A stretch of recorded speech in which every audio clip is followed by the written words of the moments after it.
as I can remember, even when I was a very young child, I always loved just being inside of a car and just experiencing all the sights and sounds, looking at the other cars. I just remember having so many questions about the sounds they made. I also love to take things apart and put things back together. When I got older, when I was about 10 years old, my dad bought me a video game called Need for Speed 3. In that game, all the specs for the cars were in there, and I used to love going in and reading about the cars and memorizing all the specs. And that game was really pivotal for me because at that point I realized that I could combine my love for taking things apart and figuring out how they work with this passion that I had discovered for cars.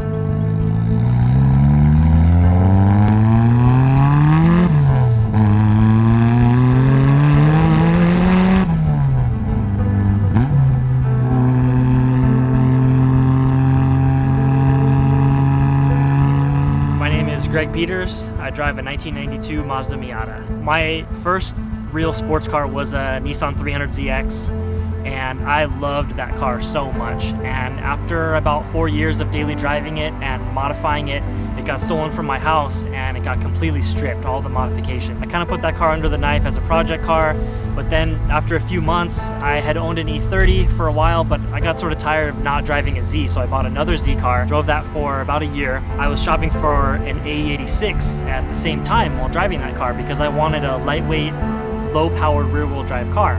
During the process of shopping, which AE86s are very hard to find and they're pretty expensive for a decent one, I actually blew the engine in my 300ZX, so I needed a new daily driver. I still wanted to follow through and buy an underpowered rear-wheel drive car, lightweight. I figured a Miata might be more accessible and cheaper, which it was. I never considered owning a Miata. I had seen them at shows and never really paid much attention to them. Then I bought a Miata for a daily driver, no intentions of modifying it, but then I kind of, stumbled and I bought a set of coilovers and a set of wheels and just told myself, I just kind of want to see what this car is like with some modifications.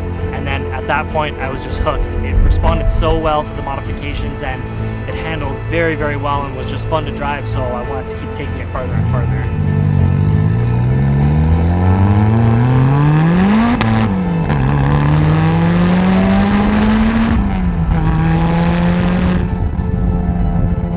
First bought this car, it put down 102 horsepower at the wheels, and I started looking into turbo setups, and I found out it's actually pretty simple to turbocharge a Miata. You just have to be able to control the fuel and the ignition, which is easily done with an ECU, and the rest is just intercooler and enough fuel injector.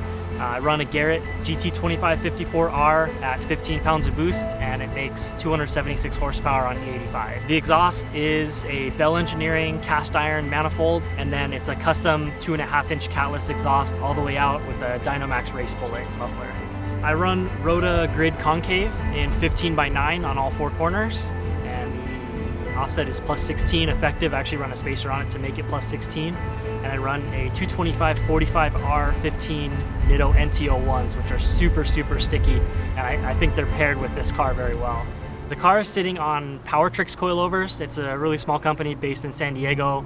They specialize in Z-car suspension, and I always had their coilovers on my Z-cars, so when I got into the Miata scene, I inquired to see if they could build me a set for the Miata, which they did, and this is the first set of Miata Powertrix coilovers. I've been on them for about 50,000 miles, and they might actually be going into production pretty soon. I still have the original 5-speed in this car. A lot of people underestimate how much power it can hold. It can hold around 240 pound-feet of torque at the wheels. For the differential, the stock 1.6-liter differential is very weak.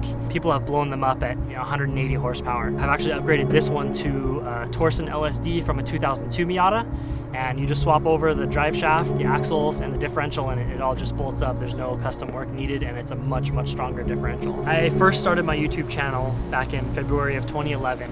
I had been watching a lot of the Philipp DeFranco show. It's just a news show that's still around today, and I learned that it was very difficult. Some of my first videos, my first car video, just got a couple dozen views. Another part of it actually was I wanted to do car videos for a long, long time, and I used to carry my parents' huge new style VHS camera around with me on my shoulder and drive around in my 1988 Dodge Aries and try to make car videos.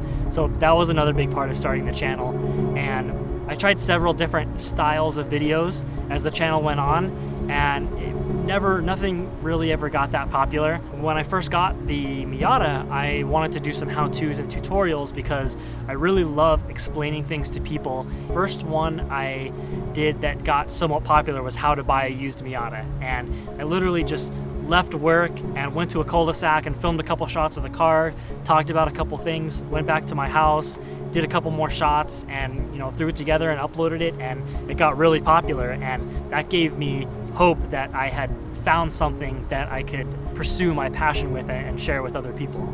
The biggest thing I've learned about owning cars is even if the car that inspires you seems so far away and has even if it's a crazy build or something, you just have to take it in small steps and eventually you will get there. I built this car, I bought it stock, and I just put it together piece by piece. A lot of people ask me, well, how much money do you have in your car? And when I tell them, it sounds so crazy if you're starting from nothing, but it's really just a piece by piece thing, and if it's your passion, you will figure out a way to get yourself on the level that you want.